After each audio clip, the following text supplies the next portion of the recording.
So I believe we are all in now and ready to begin. Let me just share my screen.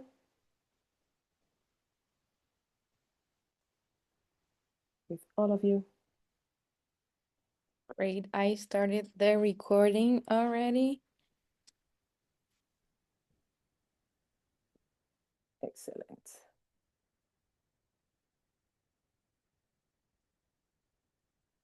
Thanks, Gabby. So we're ready to begin. Everyone is inside the room. Welcome. Good morning, good afternoon, and good evening to everyone joining us from around the world. Welcome to Ocean Solutions at Scale, empowering subnational action for restoring the health of marine ecosystems. I'm delighted that you're here in this conversation that's happening alongside the UN Ocean Conference. This session is brought to you by the Regions for Biodiversity Learning Platform. It's a project that we at Regions 4 launched back in 2016 with the endorsement of the UN Convention on Biological Diversity. And for nearly a decade now, we've been building bridges and advancing peer-to-peer. Oh my God, not sharing my screen. Just 1 second.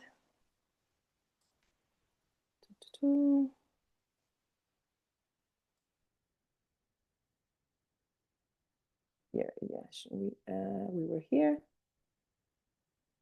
Excellent. You can see my screen now. Okay. So as I was saying, this session is brought to you by the Regions for Biodiversity Learning Platform. It's a space that we launched with the endorsement of the Convention on Biological Diversity about 10 years ago. And we've been working really hard in building bridges between subnational governments and their partners on the world's most urgent environmental challenges of our time, including biodiversity, climate change, and sustainability. Today's session wouldn't be possible without our incredible partners who've joined forces with us.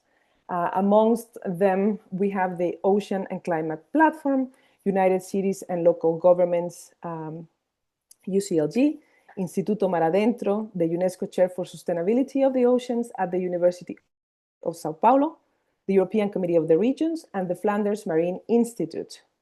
We're also honored to have with us the participation of Regions 4 members like the Government of Quebec and partnering regions like South Australia, who exemplify the leadership we'll be discussing today. So before we dive into today's session, let me share with you a few brief housekeeping notes to ensure we all have the best possible experience together. So please kindly keep your microphones muted when you're not speaking to minimize background noise. If you'd like to ask a question or make a comment, please use the raise hand feature and we'll bring you into the conversation at the appropriate time. We also encourage you to use the chat function throughout the session, whether to share resources, ask questions, make comments, or connect with fellow participants. We'll be sticking closely to our scheduled timeline to respect everyone's time. So keep, please, your interventions concise and focused. For our global audience, we remind you that we have simultaneous translation in English, French, and Spanish, so you can select your preferred language using the interpretation feature that you'll see below in your screen. Finally, please note that today's session is being recorded and will be available to participants afterwards. So let me very quickly walk you through our time together. So we'll begin with a scene setting from Natalia Uribes, Regions 4 Secretary General. Her presentation will be drawing from her recent experiences in Nice.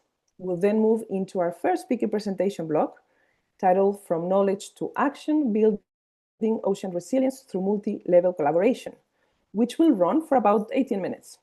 This will be followed by a brief interactive polling segment to capture your thoughts and experiences.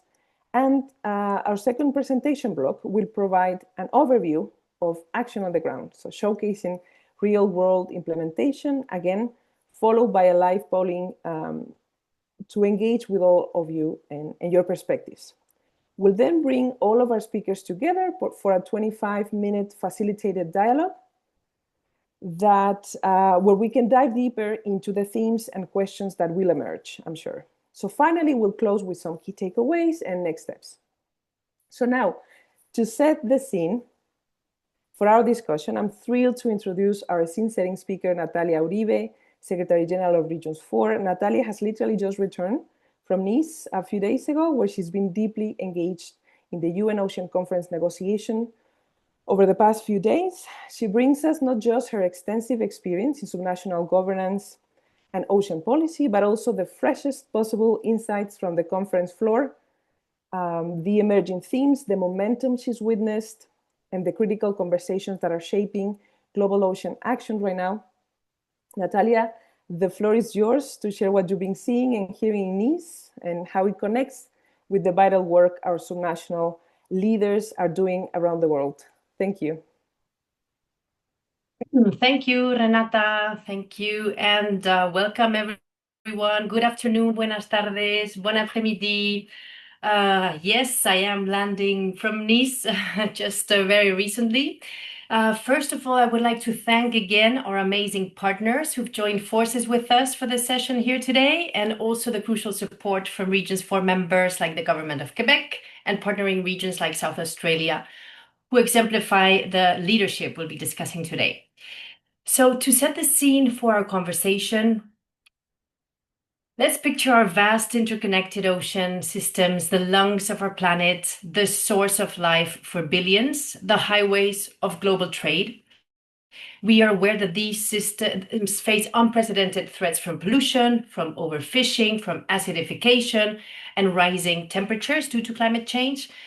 But today, we want to talk about a different story, a story of emerging solutions, and how across the globe, subnational leaders are stepping up. Regions are partnering with universities, with research institutions, and local NGOs to turn the tide. And what makes this so powerful is where these leaders sit, right at the intersection of global commitments and local implementation. So they can take the big promises made at the international conferences and make them happen in harbors, in coastal communities, in marine protected areas, in the territories. So today we'll be exploring how to get from knowledge to action, how to build ocean resilience through multi-level collaboration. So we'll see how cutting-edge scientific research doesn't just sit in academic journals. It becomes policy frameworks, which become implementation strategies, which become community action that builds resilience from the bottom up. And here's what's particularly exciting. This isn't just happening here in isolation. Of course, we are all aware that right as we speak, regional leaders are at the UN Oceans Conference in Nice. And Regions 4, we have had quite a broad mobilization of regions. 12 of our members we were actively contributing: Rio de Janeiro, Manabí, San Luis, Catalunya, Cross River State, Flanders, Quebec, Luga, Western Province, Wales, Scotland, and Pernambuco. We were there actively engaged in the launch of a new coalition of coastal cities and regions. Regions 4 sits at the steering committee of the Ocean Coastal Partner Coalition. And we were organizing also a number of side events advocating for the very solutions we're discussing today. So we're advocating to formally recognize and engage subnational governments in ocean governance frameworks. We are advocating to establish direct funding channels to support subnational action, particularly for blue carbon projects, for marine protection initiatives, from coastal and just resilience programs. This has been a key issue, of course, during the summit and UNOC. We've advocated for the strengthening of multi-level collaboration to ensure cohesive approaches to support capacity building, knowledge sharing, and technology transfer to empower all regions to for effective solutions. And also that monitoring frameworks incorporate subnational data and metrics to track progress on ocean health and blue economy development. As subnational leaders, we've shown how we are committed to advancing integrated solutions for ocean health, sharing best practices, implementing ambitious actions that fulfill shared commitments to SDG 14, Paris Agreement, and the Global Biodiversity Framework. So now we're really eager to listen to our speakers firsthand, how you are creating a virtuous cycle where research informs governance, governance enables community action, and community action really generates new knowledge and deeper commitment. We hope today really shows how regional leadership and multi-level collaboration is already restoring the health of marine ecosystems at the regional scale. So ready to begin, and over to you. Looking forward to a very insightful discussion here today. Thanks, Renata. Thank you so much, Natalia, for those very valuable insights directly from Nice. It's really fascinating to hear how the conversations over there at UNOC are evolving and how they are directly connected to the work we're going to be seeing today from subnational governments. So without further ado, we're going to be moving to our first speaker presentation segment, From Knowledge to Action. This is where we'll see how the global conversations that Natalia just described translate into concrete partnerships on the ground. We're going to begin with a very special video message from the Honorable Susan Close, Deputy Premier of South Australia and Minister for Climate, Environment and Water. Susan brings a unique perspective to our discussion. Before she entered Parliament, she worked as an executive in the Department of Environment and Natural Resources, where she gained deep hands-on experience in environmental policy and implementation. Perhaps most relevantly to our discussion today is that Susan played a very pivotal role as a community advocate in establishing the Adelaide Dolphin Sanctuary, and is very actively trying to solve the challenges their oceans are facing today, demonstrating exactly the kind of multi-level collaboration between government and community that we are going to be exploring in this session. So let's hear it from Deputy Premier Close about South Australia's approach. Let me once again share my screen. Very important conference. Apologies. Bonjour à tous et merci beaucoup pour cette invitation de parler avec vous au sujet de l'océan. Thank you very much for allowing South Australia to be part of your very important conference. Right now in South Australia, we're experiencing a harmful algal bloom. It's caused by the microalgae Corynea mikimotoi, which is toxic to fish, but not to mammals. It's been around for about 2 months and was caused by several factors beyond our control. One of them is that there's a lot of nutrients that have washed into the water through an upwelling of cold water, bringing nutrients up, and also a recent flood meant that nutrients from the land have washed out to the sea. A second cause has been a marine heat wave that we've had for several months off the coast of South Australia, with on average about 2.5 degrees warmer water than we ought to have at this time of year. A third factor, of course, has been a series of very still weather patterns, a series of highs that have meant that we've had almost no wind for several months. This is all occurring in a period when we're also experiencing a drought on land. Those three factors of still water, of excess nutrients, and of a marine heat wave have created the perfect environment for a toxic algal bloom. Now, we can't do anything about that as South Australians to stop having the effect, essentially, of climate change. What we can do, though, in this feeling of being rather helpless before this awful bloom, is make sure that we tell our story to others, because action on climate change is utterly necessary, but also to tell the story of making sure that our environment is healthier and more resilient. We have a good story to tell in South Australia about our marine parks network, about sanctuary zones, and also about the way that we've managed runoff from the normal land practices that occur to make sure that it's not going into the ocean. An extraordinary event like a marine heat wave, like a flood on the scale of which people may have seen on the media, was unprecedented for us. And then also this series of highs is something we can't control, but we can make nature more resilient. That is one of the ways that we must face up to the challenges of climate change. While the world is steadily reducing carbon emissions, we need to make sure that we're doing everything we can to make nature stronger, so that when these awful pressures are put on it, it is more resilient and will bounce back faster when such a thing as an algal bloom is over. I urge you all, when you're talking, to consider the interaction between climate change and the marine environment, but how we need to put nature first in our thinking to make nature strong and resilient. It's a lesson that we're learning. We have some stories that we think can be of use to others, but we need the whole world to be doing this together. And that's why your conference is so important. That's why, again, I'm so grateful that you've invited South Australia to share what we've learned and to hope that we can all do this better together.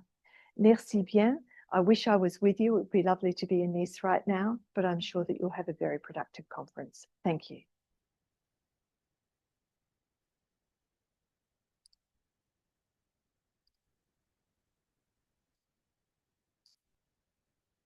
Excellent. So now we're going to move on to our presentation and our conversation today. That was a very insightful message from Deputy Premier of South Australia. So our next speaker is Anne-Catherine Lecrouet, who brings a unique European perspective to this conversation. I'm very pleased to introduce her. She is the Director of International Relations at the Flanders Marine Institute. What makes her contribution particularly valuable is her focus on the science policy interface and her work bridging ocean research with sustainable blue economy development. She's deeply involved in programs that connect climate, ocean, and biodiversity challenges with societal solutions, working at both European Union and global levels. And Catherine, we're excited to hear your perspective on building ocean resilience directly from Nice, because you're there at the conference. Let me share my screen with your presentation so we can begin. Hi all. I hope you can hear me well. Yes, we can. And I think the video is coming through. But in the meantime, in view of time, I will just say to you that coordinators and distinguished panelists and audience, it's really an honor for us in Flanders to be here at UNOC 3 in Nice and to briefly share with you from this large sailing vessel that is acting as a forum for all this international cooperation, 3 experiences and approaches on multi-level governance and sectoral cooperation from the region of Flanders in Belgium. It's a small coastal nation at the heart of the North Sea. So, as a first element, I would like to share with you something that addresses the implementation of the interface between ocean research and innovation and policy at the level of cooperation. Therefore, for us, it's at the core of SDG 17, which is about international partnerships, but also local partnerships. So look at this little blue building. It's not a little, it's a big blue building in the left upper side. It's the Innovation Campus in Ostende. And in this campus, Flanders hosts institutions and initiatives that bring together expertise from ocean data and information sharing, ocean literacy, citizen science, also experience about restoring marine ecosystems, assessing the blue carbon fluxes from local to global, coastal spatial planning, adaptation, up to engaging with local communities and municipalities. So by bringing together the technical bodies of these different governance levels at the multilateral, at the European, at the regional, and at the local level, connecting with the local level, and offering a space for sharing this expertise, Flanders has created a fertile ground to accelerate this integrated approach that we need, this approach that we need to address the multiple planetary crisis, especially on ocean science and innovation. And I hope you can see from the slide that we are working with the global multilateral level, such as IODE project efforts for IOC UNESCO, but also with programs from DG Mare of the European Commission, and connecting with our local institutions, our local public administrations, public bodies, such as the municipalities and the regional level, the only coastal province, which is of West Flanders. So taking this cooperation let's say, one step further, Flanders created also a cluster of maritime industries. I think that's the second example in second slide. Oh, sorry, I forgot to say, yes, slides are smarter. So just quickly saying that the IODE project office hosts the three main program components of IOC UNESCO. So it's looking at the Ocean Information Hub, the Ocean Biodiversity Information System, and the Ocean Teacher Global Academy, just for your information. So that's the connection we have with the global level. So a second example, taking this cooperation one step further, Flanders created a cluster of maritime industries and small and medium enterprises to take innovation for the ocean, let's say, into action. So this blue cluster manages a fund for ocean solutions to develop a sustainable blue economy that can be upscaled and taken towards an international value chain. So in this way, it strengthens the Flanders position as an innovator and also our knowledge-based economy, while we are accelerating also opportunities for these ocean solutions to happen, such as smart ocean observations, building with nature, and many more. Science is at the heart of these actions, as our ocean science community is chairing the Science Advisory Council of the Blue Cluster. So the Blue Cluster, this cluster of companies, has a Science Advisory Board, and we from Flanders Marine Institute, we federate this research and innovation community from Flanders, and we provide advice and information to this community of industry and private companies and small innovators, very, very innovative ideas. So, and another example is that Flanders is also sharing the National Ocean Decade Committee, bringing different sectors of society, such as private sector, the research institutions, NGOs, education partners, public administrations, etc., together to take a co-design approach in developing actionable, science-based solutions. We support innovative ideas for ocean observation, data sharing, citizen engagement, and capacity development, and we turn them into action. So we have a small fund for that with seed money to start up these ideas that we design in a co-design approach. And the next example, and that is a slide you see here, just the one before. Thank you. How do we operationalize all this? Because it's very great to have these, let's say, organizations sitting together, but the real innovation is how they work together and how we deliver this science to policy solution. So for that, that's my, actually, this is my last example, how we operationalize this science to policy interface as a collaborative effort. So Flanders pioneered in 2008 a platform for science policy interaction that we call the Compendium for Coast and Sea. It's not a very sexy title, I admit, but it is a collaborative effort of more than 300 experts from public and private sector, science and society, in which we engage in a two-way dialogue. So we monitor what the policy side is needing and doing, and we provide evidence and science-based responses to urgent policy issues. But we do that in a digestible format, and these formats can include infographics, rapid response, policy briefs, etc.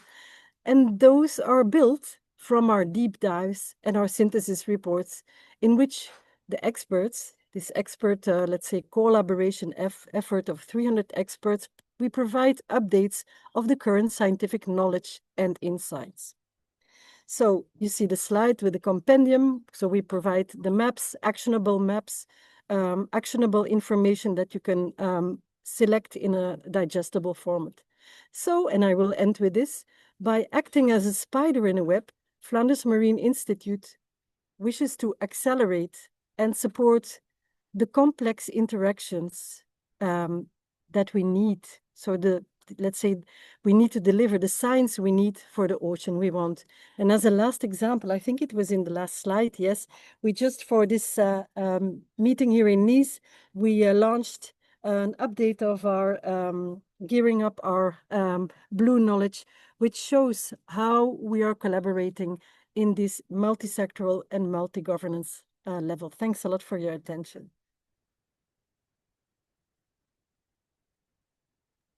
Excellent. Thank you very much, Anne-Catherine. That was very insightful. Let me go back to the main presentation. Okay, so thank you for that. Before we move on to the next section of the agenda, I just wanted to make a quick announcement. Professor Alexander Turra, who is head of the UNESCO Chair for Ocean Sustainability, who was going to be here with us for this initial speaker presentation segment, is not going to be able to join us, but luckily he will come for the open dialogue with speakers in a few more minutes.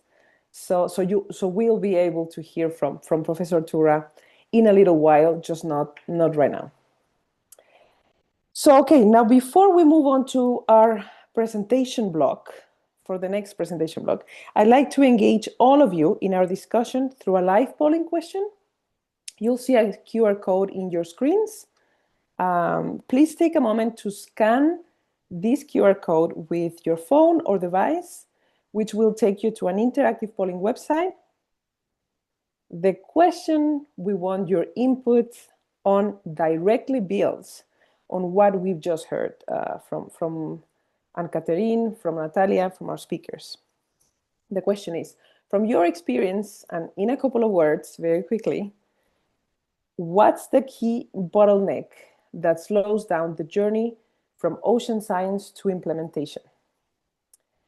This is your opportunity to share your experiences, whether you're working in government, research, civil society, or the private sector. We want to hear what barriers you've encountered and perhaps what solutions you think could make the biggest difference. Please take the next couple of minutes to scan the code and share your thoughts. We'll be incorporated your responses into our upcoming dialogue segment. So thank you already for that. We'll take a minute.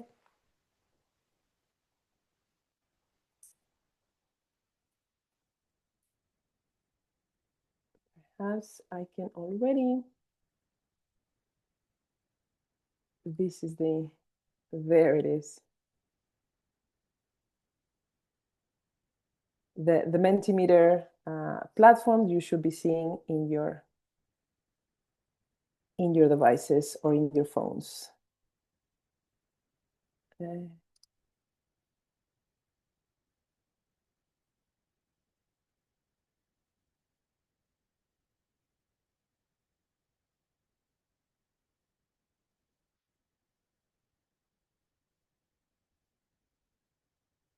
Okay.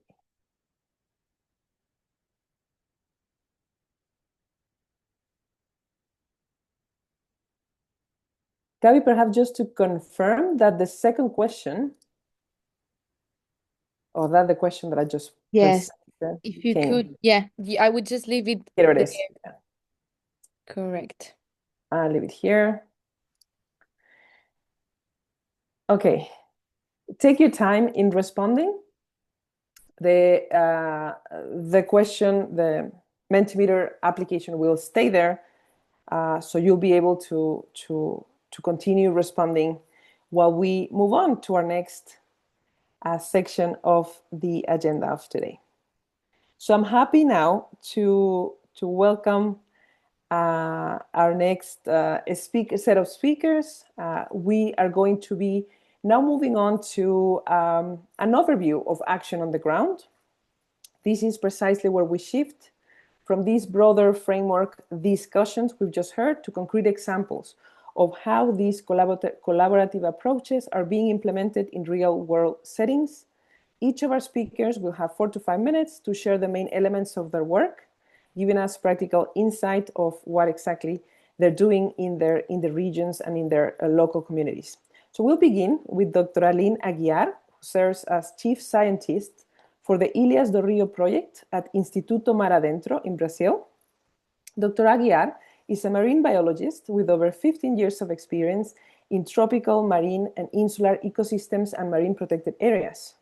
The Ilhas do Rio project conducts scientific research that generates essential information for managing Rio de Janeiro's first marine protected area for integral protection, a perfect example of how science policy partnerships can create tangible conservation outcomes. Dr. Aguiar, please share with us how the project demonstrates effective implementation partnerships in action. I will share your presentation right now. Hello, thank you, Renata, and you good? Good afternoon and good morning from Nice. I'm talking from the Green Pavilion, the Green Zone, and I'm happy to be here. I'm very honored to talk about our project in Brazil, in Rio de Janeiro. And thanks again for the opportunity. I'm very happy to be here. So the Ilhas do Rio project works in partnership with decision-making agencies to foster protection of the islands in Rio de Janeiro. So since 2011, we've been studying on the ground, and we've been promoting information on the Cagaha Island Natural Monument, which is a federal no-take marine protected area. So we work directly with the federal environmental agency in Rio, but we also work with other insular ecosystem on the surroundings. And also based on our data, on our scientific data, the Cagaha Islands were recognized as a Mission Blue hotspot in 2021. But considering that other relevant coastal areas in Rio, you urge for a better protection and better promotion to safeguard the ecological connectivity and to protect the marine biodiversity. We also partnered with the Rio de Janeiro Environment Secretary. So we reach out to these governmental agencies to try to understand the best opportunities for us to strengthen the protection of the other islands in the metropolitan area. So in 2024, we expanded the hotspot area. So now we're like studying and helping to protect more than 57,000 hectares. And we work mostly strengthening marine protected areas, establishing new marine protected areas, reduce pollution impacts, but also promoting people awareness. So just to give a couple of examples, can you say yeah, perfect. So these are we started studying the Cagaha Islands in 2011. So we started with the inventory, the characterization of the terrestrial and the marine area. So we helped them to elaborate the management plan, and then we started to give in other kind of information like mapping all the biodiversity and suggesting better practice and zoning this marine protected area, and so on. So we've been working with them until now. So we're still partners with the federal government, so we expanded. We've been working since 2013. These islands, it's not a protected area. It's the the Tijuca archipelago. And based on our data, we did like a big white paper and a policy recommendation to regulate the unsustainable practice in this area. So we are advocating for a new marine protected area in these islands. Next, please. And so just recently, we started working in these other islands on the west side of Rio. It's inside a buffer zone, but there's no regulation in this area. So this was another opportunity with the government for us to bring data in. So we started researching and doing all the checklists on the biodiversity, and also understanding and involving all the local stakeholders and discussing if we could establish a no-take zone in this area. So this is a very, very real thing that is going on nowadays. And last one, just a map for you to get a better picture on these islands. So there are different islands, and what we are trying to push is to create a marine protected area mosaic or a corridor, so we can help and we can protect this connectivity between the islands. So just the last slide, and that's it. That's my contact, and I'm really happy to be here. Thank you, Renata. Thank you very much, Aline. Again, Aline is right there in Nice. So we thank you very much for the effort of connecting and engaging with us directly from the conference floor. Our next speaker is Virginie Galindo, Marine Conservation Coordinator in the Directorate for Protected Areas at Quebec Ministry for the Environment, Fight Against Climate Change, Wildlife and Parks. Virginie brings a unique perspective on creating enabling environments for marine action, particularly through her work on governance systems that support collaborative conservation efforts. During her recent postdoctoral fellowship, she coordinated an initiative specifically requested by the Cree indigenous communities of James Bay in northern Quebec to better understand the decline of eelgrass beds in their territory. She also brings extensive Arctic research experience and has been actively involved in the creation and management of marine protected areas throughout Quebec's marine territory. Virginie, thank you for being here with us. The floor is yours. Feel free to share your screen and your presentation. Thank you very much, Renata, and to invite us today. So just to be sure, do you see my screen? Yes, we can. Excellent. Okay. Take it away. Perfect. So good afternoon, everyone. So I'm very happy to be here with you today. As I'm not fluent in English, I will continue my presentation in French. So today I will talk about. Donc je vais vous parler aujourd'hui des aires marines protégées And au today we'll Québec, talk about marine plus protected particulièrement areas la in gouvernance Quebec, and particularly spécifique about a qui a specific été développée. governance that was Donc, developed au fond, le Québec, here. comme vous le voyez sur la carte à gauche, So as you can en see rouge, in this se map situe on the left à side, l'est du Canada. you can see the red Et au fond, part, en tant it's qu'État West Canada. fédéré du Here you Canada, can find une Quebec, entente and de it's a federal collaboration state of Canada-Québec Canada. pour So there is a l'établissement des collaboration réserves marines between protégées au Canada Québec and Quebec a to été establish signée. the Et il network faut of savoir que cette marine entente areas. It was s'applique sur signed. l'ensemble This du territoire collaboration marin was du signed Québec. for Vous pouvez the le voir whole sur la marine seconde territory of carte Quebec. à droite. You can see it on the Donc, ça second map comprend on vraiment the right side. l'estuaire, le golfe du Saint-Laurent, le fjord, So puis you can aussi les find a territoires St. Lawrence maritimes Gulf and also territorial du Québec. waters on the Il faut north savoir border of Quebec. que du fait que les pouvoirs législatifs en matière And d'environnement legislative au Canada powers sont partagés entre le gouvernement fédéral, mais aussi les provinces, that donc are comme in au Québec, charge of environment pour in avoir Canada are une shared protection between different complète du milieu provinces. marin dans So plusieurs they can situations qui font converger they can les outils establish a législatifs whole des deux gouvernements. protection of the Et marine donc, and coastal la areas. collaboration intergouvernementale est essentielle pour So la this protection du milieu marin. intergovernmental Donc, cette collaborative entente, agreement après is de nombreuses années de fundamental for négociations, a été signée en marine 2018 protection. et elle It permet was the que les results of gouvernements long years of travaillent negotiations, and et we de could have this manière collaborative complémentaire. agreement in Elle est appliquée donc 2018, par and ce that qu'on appelle helped un government to work bilatéral together sur les aires in a marines complementary protégées qui way. est à la fois composé It was de complemented 3 by a ministères bilateral québécois, group dont on le ministère de marine l'Environnement areas. pour lequel je travaille, 3 et également ministers from 3 Quebec are part ministères of this group, fédéraux. and also 3 Et ministers ensemble, from the tous, federal cela state. nous permet And d'identifier, de together, planifier, we can d'établir et aussi identify, de gérer les aires marines protégées, plan, le tout establish, de and manière manage conjointe. protected marine Puis, comme vous le areas, savez, so in a avant la création d'aires collaborative marines framework. protégées, il y a énormément d'étapes. And Donc, ça nous before permet this aussi creation de of coordonner toutes les marine séances protected d'information, areas, les we've been processus through de different concertation avec steps. les acteurs So this locaux, group les really helped processus de to consultation speak qui sont together vraiment with the local essentiels shareholders, pour la mise en a place process of d'aires marines consultative protégées. meeting that was Et crucial to the pour faire un establishment of rapide marine survol protected donc areas. d'où on se situe So actuellement let's see au quickly Québec.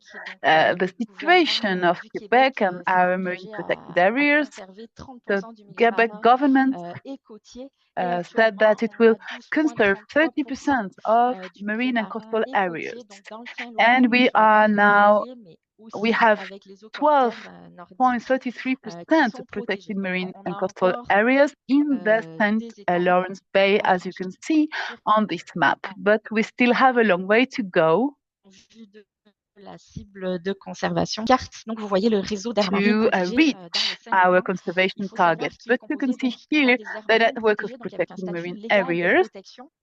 Sont les They have a territoires en legal vert status of sur la protection. carte. You can see in the Puis green parmi ces part aires on this marines map. protégées-là, il y en a deux qui sont co-gérées avec le And gouvernement donc, two du of Canada. those On a le are parc marin du co-managed with the Saguenay-Saint-Laurent Canada qui government. vise à rehausser au profit des générations actuelles, mais également futures, And this le is niveau de a protection mission des that we écosystèmes really want de l'estuaire to du Saint-Laurent dans les raise zones de for the conservation, next mais tout en generation, so favorisant they une can utilisation also benefit éducative, from those récréative et areas. scientifique And we qui also sont use those très, très areas for importantes. Mais il education, faut savoir que training, cette aire marine scientific protégée-là research. a été So mise en this is place pour really l'adoption de lois important. spécifiques à cette aire marine And this protégée-là. St. Lawrence Marine Donc, deux Park lois qui ont été was adoptées par established by chacun two des laws that gouvernements. Et il y a aussi that l'aire were marine taken protégée by du both banc des governments from Américains qui Canada se and situe Quebec. And we donc also have another marine là, vous voyez protected mon area, curseur Banc donc des à la pointe Américains. de la So péninsule you can see gaspésienne. here on the screen Et cette aire marine protégée-là this vise à green protéger square. l'entièreté, je dirais, de l'écosystème. Donc les And coraux, this area really les aims coraux, to les fonds protect the marins whole et puis toutes les ecosystem. espèces So not just the en earth, but danger. also Et la all the species particularité de cette that are aire in marine the protégée-là, c'est pour assurer marine la protection de cet environnement. soils. And we Il y a need eu to une superposition de statuts de protection. Donc, il y a un we had statut de two protection protective fédéral, puis il y a status également to le statut really de reach this protection du aim. Québec et ensemble, on So we have s'assure a donc de la federal protection status and complète another legal de status from ce Quebec. site qui So est vraiment we, exceptionnel. we can On a assure également a complete d'autres types protection de of this territoires au Québec exceptional qu'on appelle les site. réserves de territoire ou We zones aires also protégées. Donc, c'est en have orange other sur territories la that you can carte. see in Et ça, au fond, orange, c'est which are un outil territorial transitoire reserves for qui a été protected mis area en purposes. place So this is the pour transitionary effectuer un tool that premier we geste de protection. established Donc, to certaines start activités with industrielles ont protection. directement été interdites, les activités That minières, helped gazières, to pétrolières, ban production industrial d'électricité.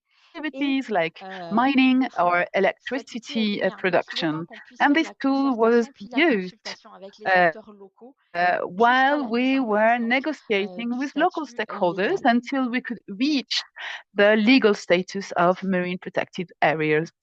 Savoir que très situé donc ici dans l'estuaire du Saint-Laurent donc pour effectuer So here in St. Lawrence Bay,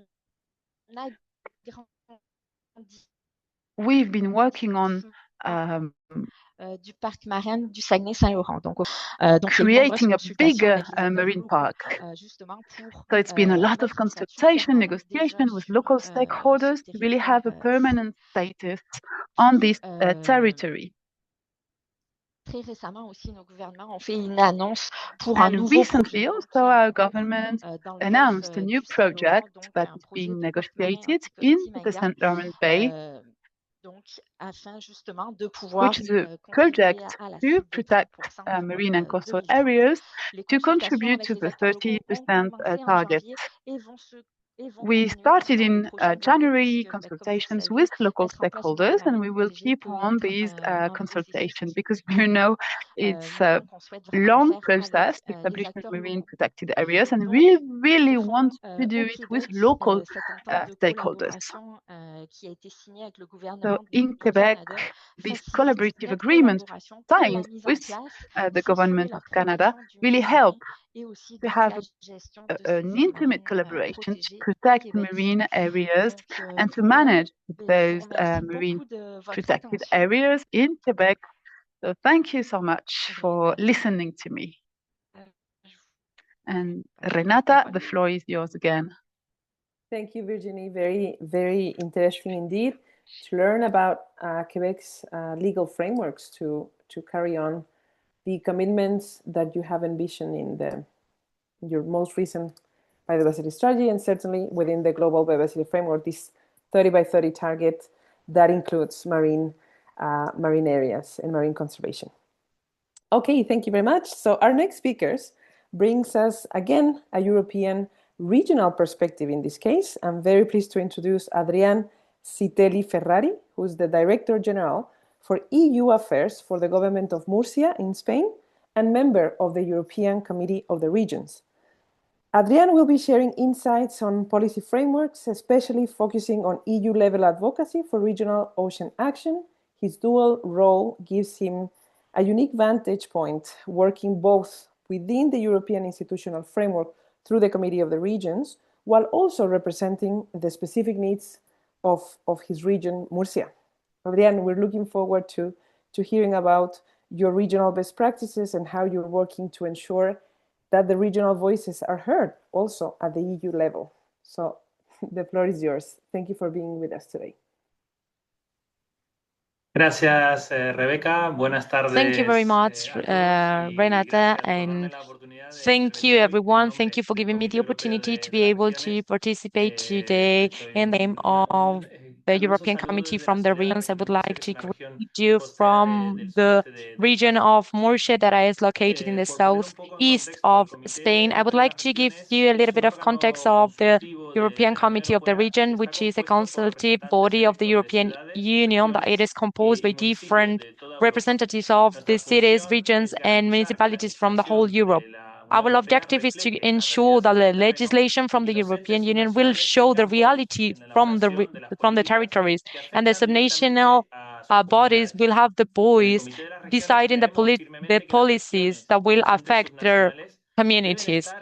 We believe that this should be in the center of European Union in order to restore the health of ocean, taking into account that engagement at a global level and at the European level are essential. We need to know that policies take place at subnational level.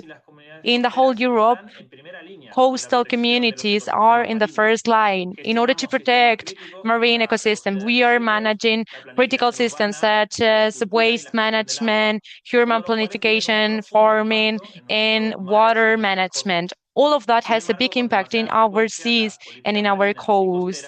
However, marine policies do not take into account regional authorities, even though we have an essential role in order to apply them. Very often, the frameworks that are guiding the marine policy of the European Union are not connected to the territorial realities that we are facing. This is why the Region Committee has decided to include a better regional perspective in terms of oceans in the European Union. Our role is to publish documents that will reflect the perspective and the challenges of cities and regions from the European Union regarding different topics. Regarding these topics, we have created a document regarding the European Pact for Oceans, and we are asking to have an approach for protection and restoration marine areas based on the place, some specific financing, and having a better access to data and to technical knowledge, especially for smaller authorities or those who have less resources. We have also highlighted it is really important to be coherent, not only regarding marine policy of the European Union, but also at an international level and between sectors. For example, we believe that the European strategy regarding resilience and the climate change and the European Pact for Oceans that have been just announced by the European Commission are a clear opportunity that we have. They need to ensure the relationship that exists between the land and the sea. And we need to take into account that wastewaters and the urban development will be taken into account in those efforts. And I need to talk as well about my own region in Murcia, in Spain, where we have developed an integral approach. Our region has been a leader in order to recover wetlands that were degraded, to improve biodiversity. We have created different partnerships with fishermen and with local enterprise in order to create a waste fishing program. And we have promoted different systems for recycling plastics before they get to the sea. Those regional initiatives show how regional initiative with the support of the European Union can be a good way to go. And this is also reinforcing the capacity of recuperation from the communities. In the Region Committee, we think that the European Union needs to go beyond. It needs to incorporate regional mechanism of innovation and cooperation regarding all the politics. They need to contribute to the collaboration between countries, and we need to have a dialogue between the European Union, the different states members, and the regions. Because if we take into account and we take serious the SDG 14 and we respect the Green Deal, we need to say that we cannot have a resilient ocean if regions are not resilient as well. The regions committee want to promote an action based on oceans, taking into account the coastal communities, taking into account our partners in Europe and beyond Europe. Interesting presentation on how the regional perspective that you bring into the European Committee of the Regions is also helping shape or influencing the EU level policy frameworks. And actually something that you mentioned is keeps coming out on the polling questions that we launched. Finance is, and dedicated finance for regional governments is one of the key bottlenecks of furthering or scaling up implementation on the ground. So thank you very much for that. We are going to now move on to our next part of the session. And again, we're going to be inviting you to engage with us through our interactive polling. So you'll see the QR code back on your screen. Please scan it again to access the Mentimeter platform. This time, we'd like you to reflect on what you just heard from Dr. Aguiar's partnership model in Rio de Janeiro, Virginie's governance framework in Quebec, and Adrian's EU advocacy approach. This time, our question is, what is the most transferable element from these presentations to your own context? Think about your own work environment, whether that is in government, research institutions, NGOs, or the private sector. What specific approach, strategy, or lesson from these three presentations could you most realistically adapt or implement in your own setting? Please take the next 2 minutes to scan the code and share your thoughts. These responses will help guide our upcoming dialogue with all the speakers and ensure that we focus on the most practical and actionable insights for all of you. So correct me if I'm wrong, Gabi, but the polling should be up and ready for everyone to start. Correct. Excellent.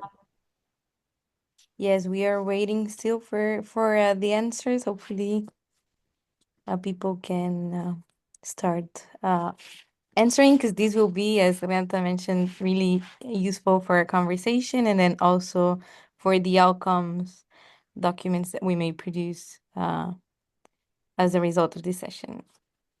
Of course. So yeah, take the next 2 minutes to respond. The polling We're will already stay starting there. to receive some of the answers, just for your information, Blair. Excellent.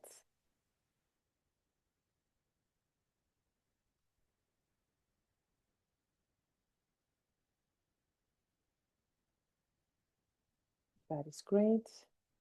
Thank you once again to our speakers who are connecting live from Nice, live from the conference floor at the UN Ocean Conference. We're very happy to have you join us. We know it's hard because you have a lot of commitments in person, on site, but we're happy to have your very fresh perspective on what is happening. And actually, our next dialogue will try to dive a little bit deeper into what you're seeing over there at UNOC and your own perspectives. Okay, so while we receive more answers, and I'll let Gabi share the key themes that came out in the live polling with me, we'll move on to our next facilitated dialogue with all our speakers so we can keep track of time. So this is where, like I was saying, we dive deeper into the themes that have emerged from both the presentations and your polling responses, and really get to explore the practical challenges and opportunities that we've been hearing today. So I'll be posing follow-up questions to each of our speakers and giving them 2 to 3 minutes each to expand on key aspects of their work. We will be exploring some critical questions that I think resonate and will resonate with many of you. One will be, how can we better bridge the gap between the pace of scientific discovery and the often slower process of policy development and implementation. And what advocacy strategies have proven most effective in maintaining ocean conservation as a priority, even during competing crises or political transitions? These questions build directly on what we've heard today and what you've shared through your polling responses. So let's start this dialogue by examining the flow of scientific knowledge through institutions. So let me begin with Anne-Catherine. Anne-Catherine from the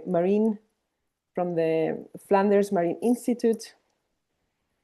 And I want to follow up a question with you, Anne-Catherine. What advocacy strategies have you found most effective in maintaining ocean conservation as a priority, even during competing crises or political transitions, and particularly your take from what you're seeing there in Nice when it comes to advocacy efforts?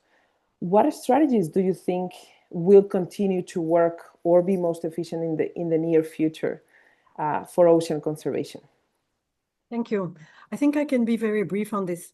I think we have made great steps in terms of organizing ourselves in the science community, connecting with innovative actors, so making sure that our science is kept at the pace of innovative approaches, and also to ensure that our science integrates different perspectives, different disciplines, etc. I hear a lot of scientists, researchers that understand that they have to communicate, ensure that they engage in research and science communication, that they make sure that they include in their deliverables elements that are digestible for policy makers. So I see in the more than 30 years that I've been working in the field, addressing complex issues, I see a lot of changes. I see a lot of evolution.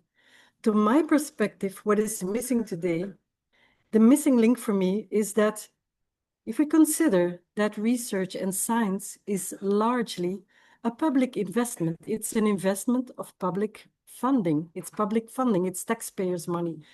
Academic research, a lot of research institutions are receiving subsidies, it's competitive funding, etc. But it's, after all, largely taxpayer money. What I see, let's say, as the large missing link is all the science we are providing, the advice we are providing, is sometimes requested by the policy instruments, by the policymakers.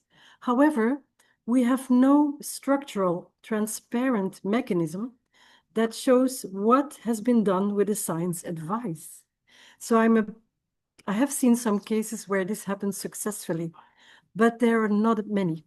So I'm a big, let's say, advocate of a structural approach where at different levels, so it could be a municipality, but it can also certainly be the European Commission or others, where we have an open, transparent mechanism of showing, having accountable, transferable reporting and accounting of what was done with the science advice.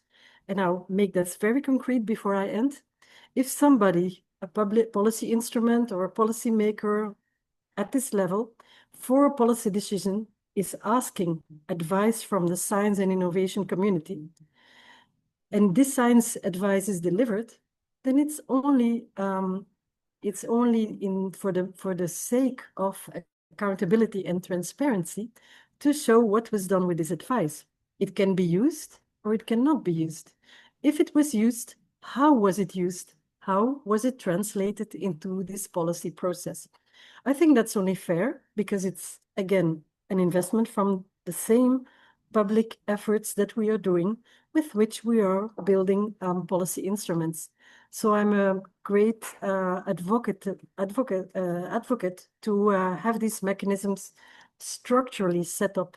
And I will end up by saying that here in Nice, we launched, not we, the community launched an initiative called IPOS, so that's the International Platform for Ocean Sustainability, where the idea is exactly accelerate this so that whenever there is a need for specific advice or a rapid response mechanism, this can be provided rapidly, but also in a way that is accountable and transparent. So this IPOS mechanism is something that many countries now signed up for. We're entering a pilot phase of 2 years where many of the countries around the world are interested to see how this can work, how this mechanism can actually interact and make this link between the policy making, the decision making, not only the policy making, actually the urgent decision making also, and the science advice that we can provide for that. So to my perspective, this is something, not the only thing, but this is something really important that we are missing. Accountability of what happens with the science advice. Thank you. Thank you very much, Anne-Catherine. I think that's very interesting, and it will very eloquently connect with the question that I will ask Aline, because Aline is also a researcher working with an NGO project trying to precisely link scientific advice to policy making. So Aline, I was wondering, similar to Anne-Catherine, what strategies could help align the very rapid advancement of scientific research with the typically lengthier, slower timeline of creating, enacting policy, public policy, public projects, and so on? I can't agree more with Anne-Catherine. I think that we gotta always bring our science in terms of policy, in terms of advocacy, not just scientific papers. So that's what I always talking to my team, is to think on how we can propose a project or research that we have this kind of result in the end, like applied science for conservation. So this is how we work, and we are always striving to maintain an open channel with the government agencies, understand what are the opportunities, but also trying to help them to prioritize ocean conservation agendas on their local programs. So not only top-down policies coming from the federal government, but also how for them to understand that local impact also contribute to achieving goals like the national goals. So that's how we are trying to work locally. And I gotta say, I got a knowledge that there are some local government here in Nice. So this is something that is already like something good that we have these delegacies here, and but I think something that what we are trying to also to bring as a message is that we cannot have a thriving community without a healthy ocean. So what we are trying to show them is that this is not only about biodiversity. Of course, it is about biodiversity, but it's also about human well-being and blue economy. So this is something that is good for the local economy. So that's how we are trying to work with them, not only like bringing science, like this kind of square science, but trying to understand what we have, like what kind of data we have, and to translate these in recommendation and policies for them to understand it's good for the economy. That's it. Very good point. I think it's precisely that what policymakers need is the translation, right? The translation element, how this science that you're showing, that you're producing, translate into an impact to the day-to-day economy, to the day-to-day lives of local communities, and very importantly, the livelihoods and the well-being of communities as well. Thank you, Aline, for that insight. Now we're moving on to a question for Virginie. And actually there's quite some interest in the Quebec example. So we wanted to dive a little bit deeper, Virginie, and specifically ask you if you can share with us how this whole of government and whole of society approaches are being operationalized or implemented in Quebec to achieve the very ambitious goal to reach a 30% conservation target by 2030. So thank you for expanding on that. Oui, donc au fond, Yes. je vais vous donner quelques exemples I will give a justement few d'approches qui sont faites au examples Québec, of approaches puisqu'on that we've been considère implementing in localement Quebec, l'engagement because continu we des acteurs locaux consider est then essentiel pour that l'atteinte local de actors la cible de and their consommation de involvement 30% pour is really 2030. Donc, par crucial for exemple, study by study. comme je le mentionnais en So, présentation, as I've said afin, before, pour agrandir au fond le parc marin du in order Saguenay-Saint-Laurent, to les gouvernements du Québec et du Canada widen ont the effectué des partnership consultations in the ciblées Saint-Laurent, we've been sur près doing de targeted 230 organisations, consultations donc de with l'automne à l'été 230 2024. organizations Ensuite, il y a from aussi eu des autumn consultations to publiques pendant summer 2 in mois pour 2024, and recueillir we've les avis de la had population, des public organisations donc, sur consultations, le citizen projet d'agrandissement. consultations, to make sure we Les can questions listen étaient à to la the fois sur les public. nouvelles limites qui And étaient we've proposées, les received objectifs questions about the poursuivis par le projet, les borders défis, of the les enjeux projects, associés the à l'agrandissement challenges de cette terre marine that protégée. were Et donc, linked toutes ces to activités this ont permis, par exemple, de marine constater area, que le projet and d'agrandissement we bénéficiait could d'un appui très see fort that the des project acteurs was locaux. really Donc, en supported mars by local dernier, actors. les And gouvernements in Canada et du March, Québec ont rendu the public governments le in rapport Canada de and in consultation Quebec publique, donc pour que tout le monde y ait accès, published et the ont report confirmé donc la about the volonté de procéder vers consultations, l'agrandissement and they de confirmed ce that the territoire-là. Il y a une widening autre of initiative this aussi, par territory exemple, qui a été was mise en place par le something that gouvernement was du Québec. desired.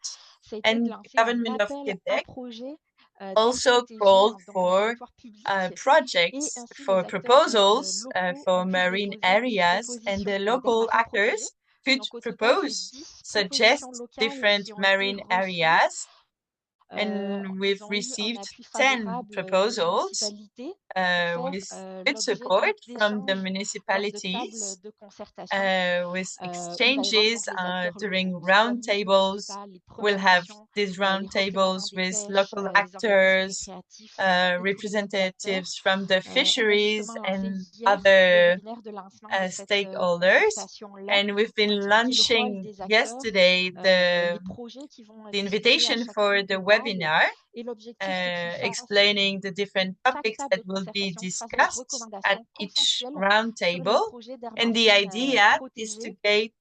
get Les some recommandations seront ensuite déposées recommendations à notre that ministère will à l'été be prochain sent en to but the d'identifier donc les futurs projets d'aires marines ministry protégées pour during essayer next donc, pour summer l'atteinte de la in cible order to des 30%. identify the Au fond, toutes ces recommendation for recommandations locales 30 sont by vraiment 30 essentielles in pour marine protection. l'identification So des nouveaux this is projets d'aires really marines crucial to protégés. get these local Peut-être le petit dernier élément, recommendations.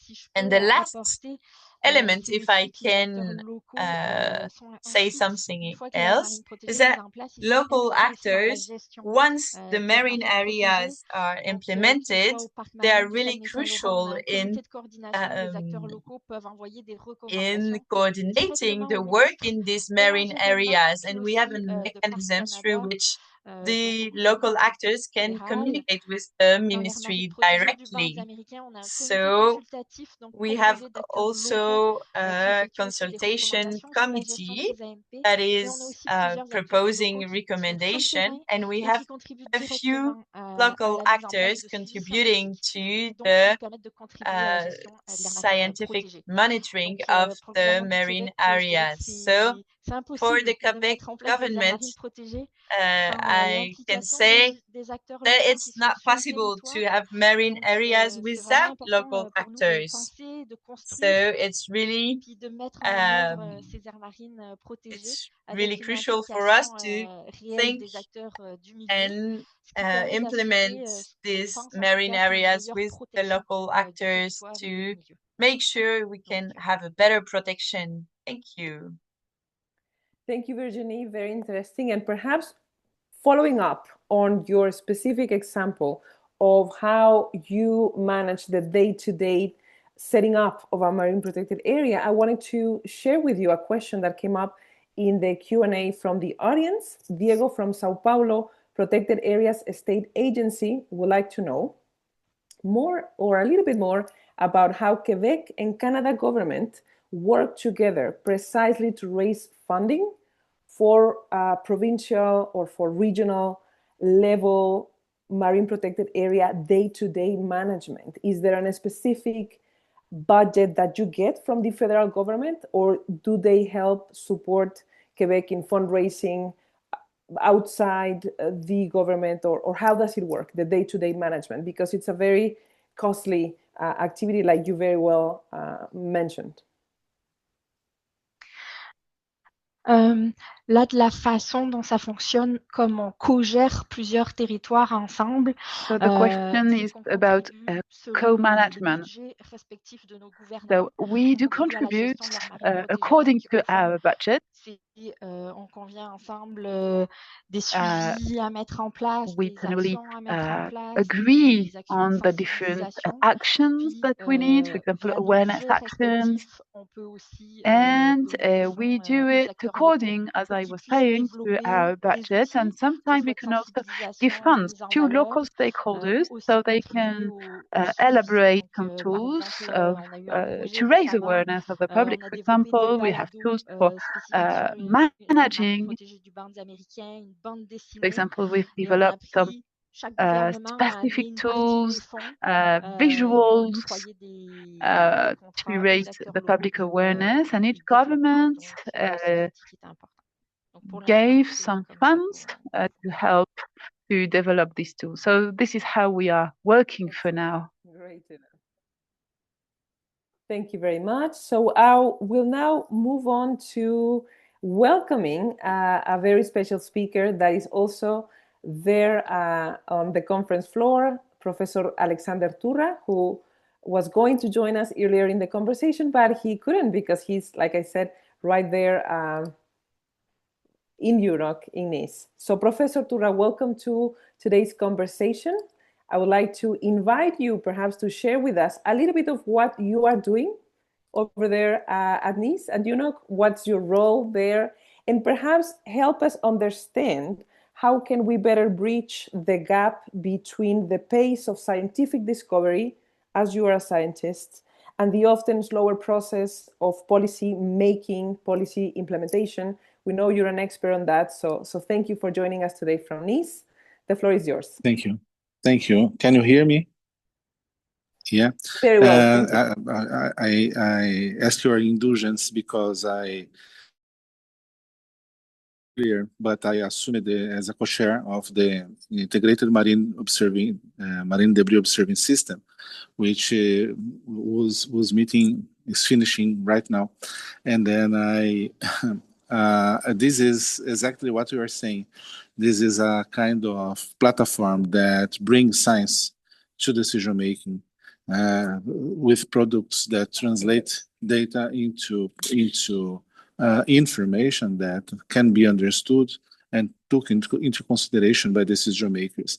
And I should say that here in Nice, since last week, when we have the One Ocean Science Congress, including in the weekend the Blue Economy and Finance Forum, and also this week with the UN Ocean Conference, we have this as the main topic of the discussion.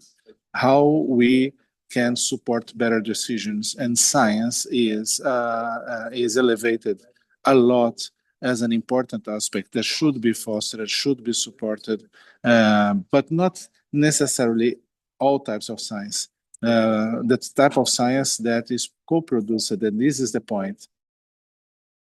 Renata, this is the point. It's a change in the way we do science, in a way that we do it collaboratively. And what we are doing in São Paulo state initially, and then in 8 states of Brazil, coastal states, is exactly that. We are creating opportunities for dialogue between different actors of society so that we can understand the problem of marine litter and then create strategies at state level to face this. And this is amazing because when we started to do that, our plan was to be national. And then because we had a problematic government, that didn't want to face the environmental issues at that time, we used the window of opportunity at state level where we had the possibility to take the conversation and have process of co-creation. And then it was amazing. And now with the change of the federal government, join again. And now this week or the next week is launching the national strategy to face plastic pollution. And this is amazing because this was a joint construction based on what we call transdisciplinary approach, considering different inputs from different sectors and bringing science to concrete aspects, including commitments like the decree that will be published this week or next week. So it's a very exciting process because we could engage more than 1,000 stakeholders in all around Brazil to take part of this process and build together what we are now expecting to be put in place and create effective actions to combat marine litter. So this is what I'm trying to do and coordinate, and this is somehow related to what I'm doing here in the Integrated Marine Debris Observing System. Excellent. Thank you very much, Professor Tura. That was very interesting. We thank you for the effort of joining us for this very brief conversation. I think it's very, very on point what you mentioned, and this flexibility that science, that academia and scientists are making and looking at subnational actors and their responsibilities also to protect their oceans. I think it's very, very wise to do in the times that we're having today, where national governments can often perhaps hold back on the commitments. Well, then subnationals can take the lead when it comes to marine protection. And very interesting also the topic of ocean pollution and plastic pollution, very also connected to the work many subnational governments are doing in the space of the Intergovernmental Negotiating Committee on Plastic Pollution, that precisely actually happening in August. In August. 5.2 is happening in August. So many subnational governments are also taking a stand, and Sao Paulo is certainly a leading subnational government in these forums too. Thank you very much for that. Fantastic. Thank you. Thank you. So I would like now to pass the floor on to Adrián Citelli, who is also a very strong advocate for regional action. So Adrián, in your work as an EU liaison for the region of Murcia, can you share what advocacy strategies have proven to be most effective precisely in maintaining ocean conservation as a priority, but with this influence of the importance of doing the local work, the work that comes from regions, and what is working for you in your day-to-day work influencing EU policy? Sí, precisamente muy en la línea de lo que comentaban Yes, so this is in line to what the panelists were saying before. So we work pretty closely in order to reduce at a regional level that huge gap that exists. And especially when we talk about oceans, we need that communication between scientific communication that sometimes goes beyond and decision makers. This communication should be more efficient. And I believe that over there, we need to take into account the fact of involving regional decision makers so that they will collaborate more. And we need to involve them in the very first phases of research processes. This way, we will be able to ensure that results are important at a scientific level, but at the same time that they can be applicable in a daily basis. This is something very important. This is what we are looking for to do in the Committee of the Region. So we want to translate scientific data into political or policy recommendations that will be clear and concise, that will be able to be applied or implemented in the territories in a direct way. Alexander was saying that national governments, sometimes we are facing some changes. And so at a regional level and in our side in Murcia, we are trying to have a direct impact there. We want to to have a direct relationship with scientific committees so that we will be able to apply solutions directly on the ground. And as you were saying, the rhythm of research should be adjusted to the capacities that we as decision makers have in order to introduce some changes at a maritime level or a sea level.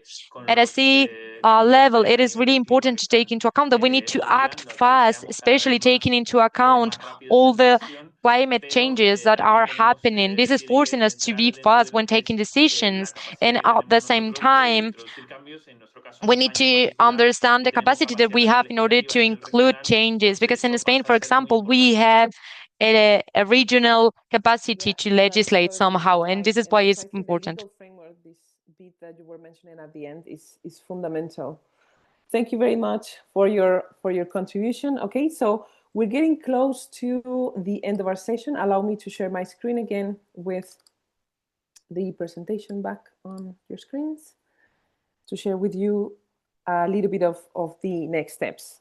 So, okay, thank you very much once again to all our speakers and all of you attendees who were very engaged in the conversation via the Mentimeter platform and the chat. Thank you for that. So as we bring today's session to a close, I would like to reflect on what we have accomplished together today and the broader significance of our conversation in the context of the UN Ocean Conference happening in France. So what we heard today very powerfully demonstrates why subnational leadership is essential to achieving global ocean goals, from South Australia's efforts to combat ocean warming and its challenges, to Rio de Janeiro's community-driven science policy partnership, from Quebec's very inclusive science policy making and inclusive governance frameworks, to Murcia's EU advocacy efforts. These examples show that real ocean solutions are being developed and implemented at the regional and local levels. The voices and experiences shared today represent the precisely the kind of innovative, collaborative approaches that must inform and drive the negotiations and commitments being made at the UN Ocean Conference. So we thank you for being there on site and pushing these messages forward.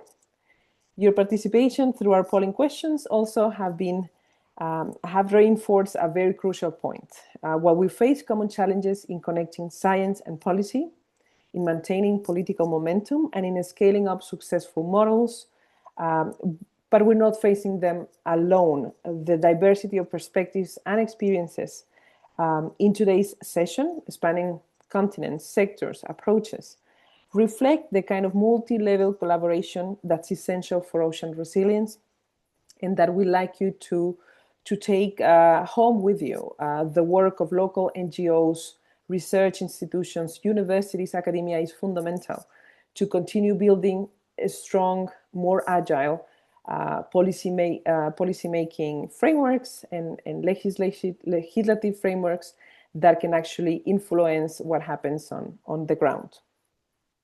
The Regions for Biodiversity Learning platform was designed precisely for moments like this, to connect practitioners, share solutions, and build the peer-to-peer networks that accelerate progress on our most pressing environmental challenges. We'll be sending all attendees a very comprehensive outcomes report that captures the key messages shared today and their recommendations. Additionally, this full session will be posted on Regions for YouTube channel, so you can revisit these valuable presentations and share them with your networks. Feel free to do that. Thank you once again to all of our speakers for their very inspiring presentations. And thank you to everyone who joined us from around the world. Together, we're building the subnational community of leaders that the ocean needs. So thank you very much for that. We leave you here with our details for you can get in contact with us, Regions for website, and we cannot thank you enough for your very valuable engagement today. Thank you once again to all of our speakers who made this possible. We're very happy to continue this conversation also over our social media, so feel free to follow us over there as well. Thank you. Thank you, Thank you. everyone. Bye-bye. Thank you, Renata. Thank Thank you, you very everyone. much. Bye-bye. Goodbye. Have a lovely time over there at Nice.